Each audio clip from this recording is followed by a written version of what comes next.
is my first time out the country, like, by myself. So we're gonna see how it goes. This is the flight. Very, very, very soon. Yeah, so I'm gonna just listen to music and whatnot, but I'm gonna check in with you guys probably when I land, because I don't really feel like vlogging, like, on the plane or, like, during my layover. But, yeah, look. My gate is, like, over there, but they're doing, like, a different flight right now, so I have to wait. But also, I tried straightening my hair, but the curls fell already, so, okay, bye. You guys, we made it. We're in Paris. Today has been absolutely insane. I didn't want to vlog too much because I was just, like, wanting to soak everything in for myself and whatnot. But so basically we're in Paris now, and my flight got in a little bit early at, like, we landed at like 12:30. We weren't supposed to get here until like 1:30. Sorry, this light is really weird. But I ended up I looked at the Uber cost. It was $60 to get to my Airbnb, so I took the train because it was $13. Or 13 euros, excuse me. And then I went to the Eiffel Tower, which you guys either just saw or will see in a second. And I ended up getting food. I didn't vlog. Guys, I always feel so awkward just bringing out my camera in, like, public spaces, but I'm gonna do it just for y'all on this trip, I swear. So I'll insert stuff that I did get on my phone somewhere. It was really good. It was this place called Chez People. I kept the napkin because why not? I want to make like a scrapbook. I got pasta. It was like bolognese tagliatelle. I don't know how to say it in Italian, but it was really good. And then they brought out bread, and I just got like a Perrier water. I wanted to get like an Aperol spritz or something, but I was like, I'll save that for a different night. But as y'all can see, I'm just gonna like unpack and organize everything because I'm here for a week, so I might as well. But this was the fit today. You probably saw a little bit of it earlier, but it's just this black like boat neck top from Zara, these like pants from Zara, which were actually super duper comfortable, and then this, my little chain necklace, and then I had on like my bracelets. And bro, when I tell you, I was literally rushing because straight from the airport I took a nap, and I was like, you know, like I'll wake up at like 5, and that kept getting pushed back, and I didn't get up for real until like 5:45, and I had to leave at like 5:20, or excuse me, 6:20 to be able to get to the tower in time, which I did, but I just didn't have time to like really focus on getting ready. So I will tomorrow. And then also it's been raining. I straightened my hair, and thankfully it didn't get super wet. It was just like mostly the top and then like whatever mist or humidity got there. But I'm gonna like re-straighten it, curl it for tomorrow. And then I just bought an umbrella for tomorrow. And this was the makeup. Super cute, super simple. I really didn't have time to do anything crazy. I'm gonna unpack, and I'm gonna just see you guys in the morning. Honestly, I'm so tired. I want to sleep, but I'll see you guys in the morning, and I can't wait to experience the rest of Paris with you.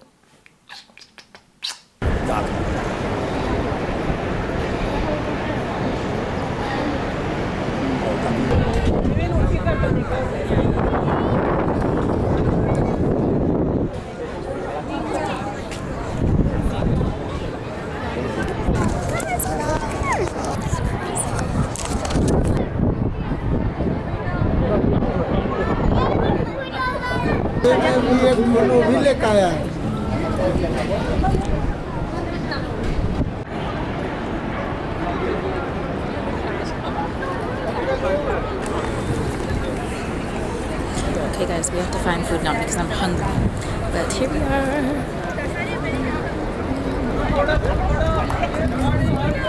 It's cool, isn't it? We just went up, but I'm gonna walk around the river a bit, and we're gonna find food because I haven't eaten yet, and we'll see. It's so dark. Good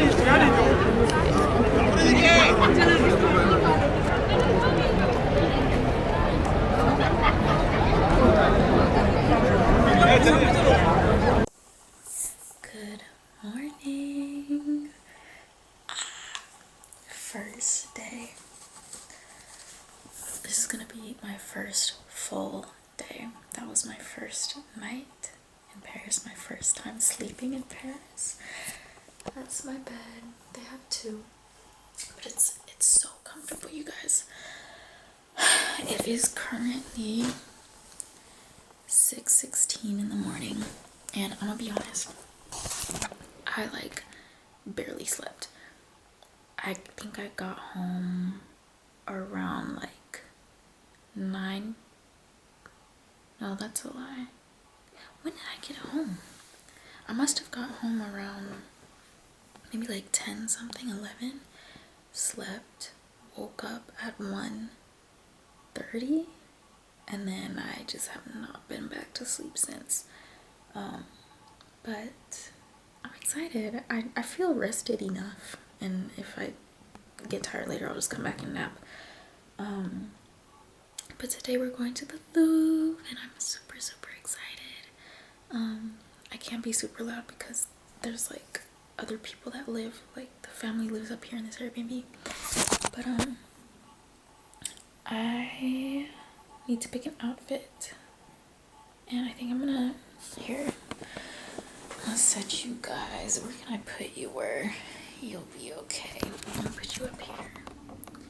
Bro, I had to kill a spider this morning. I tried to open this window. It was still like pitch black outside, and the spiders just like crawled in.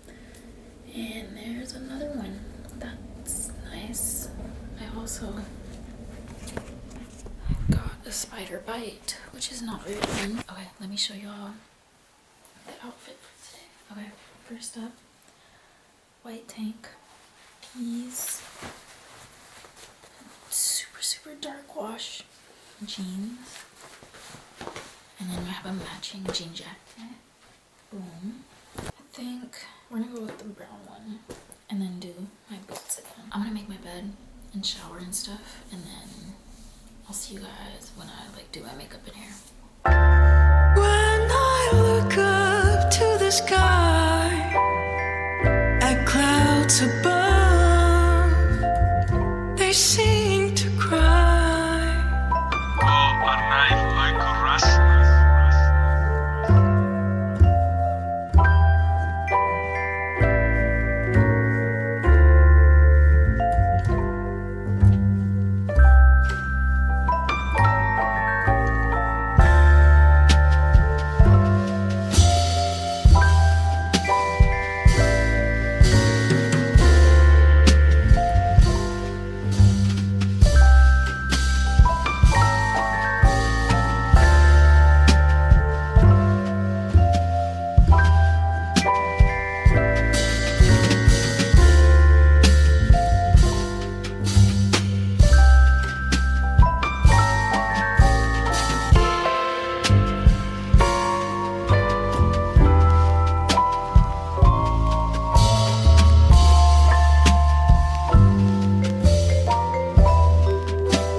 We're gonna go on this little boat cruise and have dinner. This is my ticket.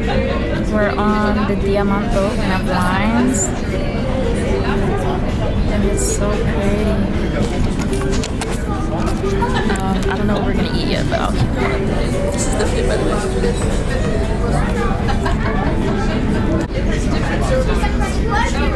Okay, I got up again, that's why.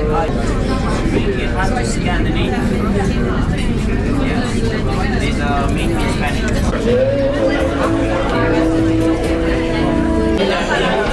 We wish you a very pleasant trip and enjoy the room.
Okay, sorry for the dip in quality.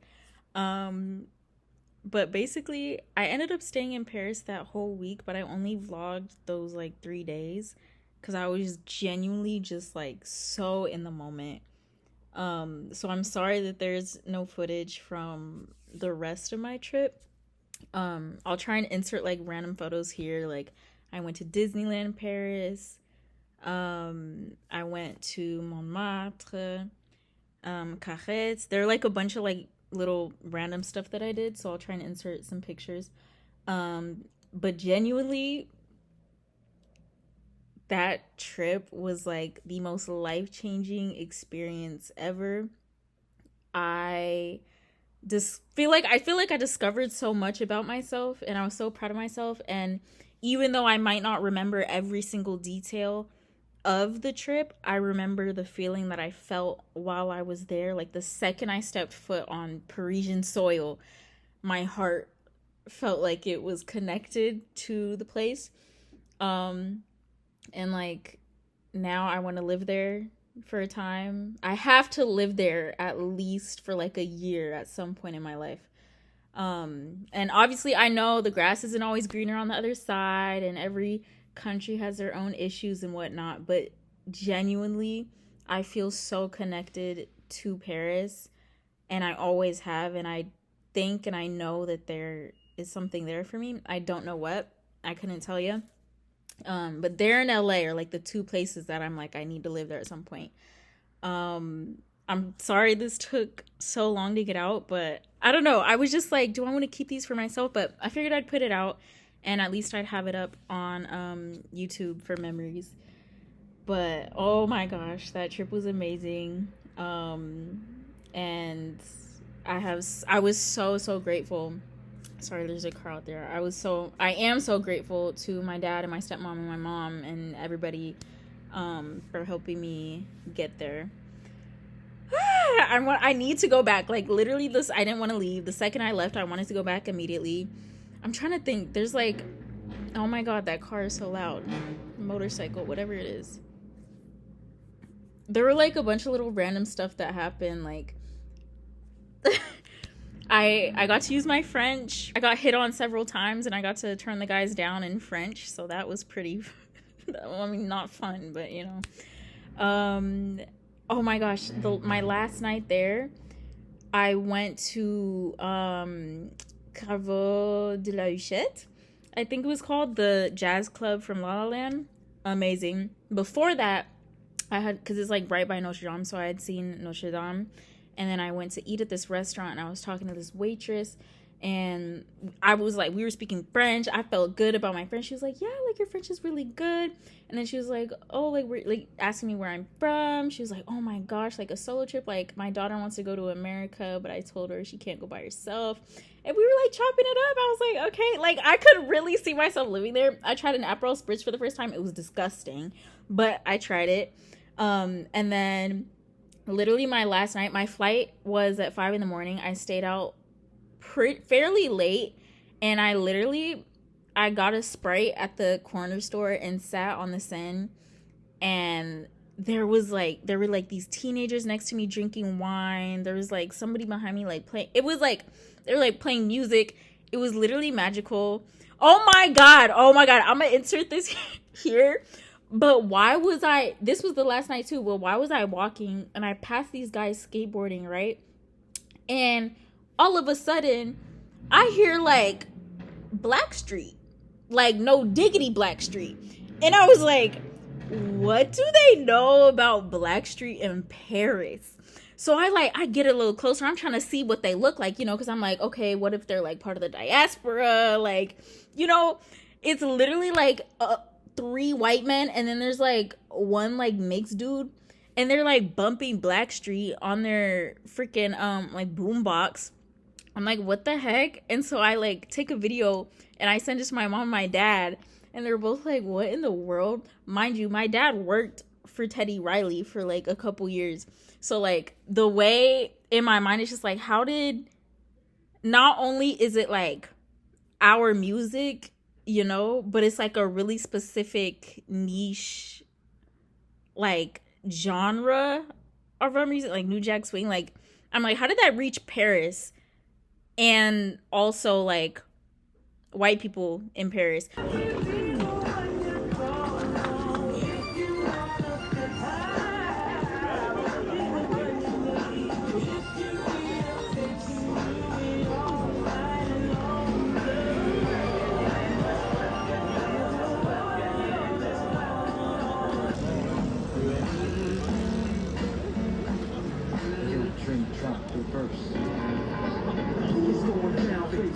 Anyways, oh my gosh, that same night I met this girl. I don't remember her name, but she was drop dead gorgeous. She was at the jazz club and we sat with each other, listened to music. She was there before, because she was stopping in Paris before she went to Greece to go to her friend's wedding or something, but she was drop dead gorgeous. And it literally felt like a movie. It was like you meet, like, I don't know, like your best friend or like whatever, or like, or you know how there'd be like a mysterious girl in the corner. Like, she was literally giving that. And she literally went like this to me. And I was like, oh my God. So I went up, made a little friend for the night. But then I didn't see her again. And I forgot her name. Oh my gosh, what else? I went and prayed in the church, which I'll put a picture here somewhere. That was like an experience. Because I've been in Catholic churches. Oh my God, this motorcycle. I've been in Catholic churches before, but it was always just to kind of like look around. Like in Mexico, we would like go in just to see, like, because they were open, you could just go in and see like all the relics and stuff. But I went in and I was actually taking it in. I was like, whoa, like, I don't know. Even though I'm not, like, that's not my denomination or whatever, it was still powerful to pray in a place where it felt like pretty much not everybody there, but you know, like there were people there that really, really feared God. And even though the decoration is like gaudy, you could say, it is, but I feel like they did it tastefully, where it was gaudy, but it was more so of like reverence for Christ. I don't know. I couldn't explain it. I can't explain it, but I prayed there and that was a really cool experience. I passed the market that's in the movie Amélie. That was cool, and they had it like painted like it and everything. Oh my gosh, I wanted to get my portrait in Montmartre, but they only took cash. I didn't have cash, and there was an ATM, but I didn't have my debit card because I only brought my credit cards, I think. Yeah, there was like an issue, but when I go back, I'm getting my portrait. But honestly, my advice to y'all, sorry, this is like a long rant and tangent or whatever, but my advice to y'all is, if you have the means and the resources and the desire, leave the country. I don't care where you go. I don't care what continent. Like, go where you feel most connected to.